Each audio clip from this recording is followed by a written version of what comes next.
வைர தாலி என் கழுத்தில் புட்டிய என் தெய்வமே, உமக்கா இந்த நிலைமை? உங்கள் மீது ஆணை, படையெடுத்து பகை முடித்து என் தாய் மண்ணை மீட்பேன். தடைகள் பல வந்தாலும் ஓய மாட்டேன். என் தாய் நாட்டின் விடுதலையை காணாமல் சாக மாட்டேன். போக போக பாருங்கள் சுவாமி, நாளை நமதே இந்த பூமி. அரசியாரே, இப்பொழுது நாம் தலைமறைவாவது அவசியம். சின்ன மருது, நீர் வடபகுதிக்கு சென்று கருவிகளை திரட்டுங்கள். அப்படியே ஆகட்டும் அரசியாரே. பெரிய மருது, நாம் தென்பகுதி காடுகளில் வீரர்களுக்கு பயிற்சி அளிப்போம். ஆகட்டும் அரசியாரே. அமைச்சர் தாண்டவராயரே, நீங்கள் தகுதியுடைய மக்களை மாறுவேடத்தில் காட்டிற்கு அனுப்பி வையுங்கள். அடிக்கடி சந்தித்து நம் திட்டங்களை பற்றி விவாதிப்போம். இப்பொழுது அனைவரும் திரும்பி செல்லுங்கள். அப்படியே ஆகட்டும் அரசியாரே.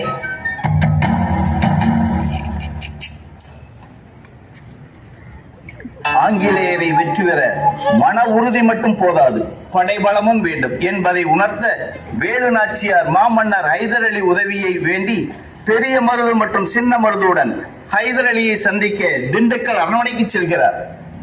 காட்சி 3. இடம் ஹைதர் அலி அரண்மனை. பங்கு பெறுவோர் ஹைதர் அலி, வேலு நாச்சியார், சின்ன மருது, பெரிய மருது, காவலாளி. நாங்கள் அரசரை காண வேண்டும். நீங்கள் யார்?